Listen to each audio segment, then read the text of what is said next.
Hello, আসসালামু আলাইকুম। আজকে পেঁপে রান্না হবে।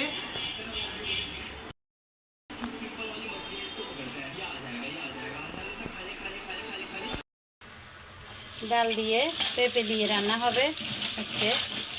দিয়ে এখন বসা দিব। বিসমিল্লাহ।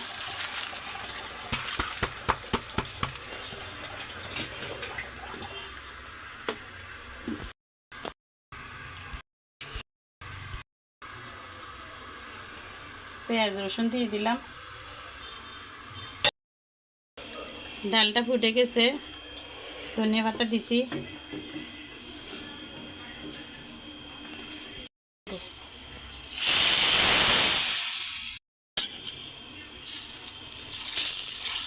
আমার ছেলে অনেক ভয় পাচ্ছে, বাগার দিছি যে ওর গায়ে নাকি পচতে, সেজন্য ভয় পেয়ে গেছে অনেক।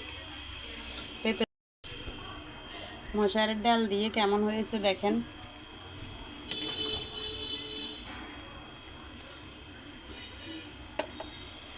অনেক সুন্দর একটা কালার আসছে, খেতে অনেক মজা হবে।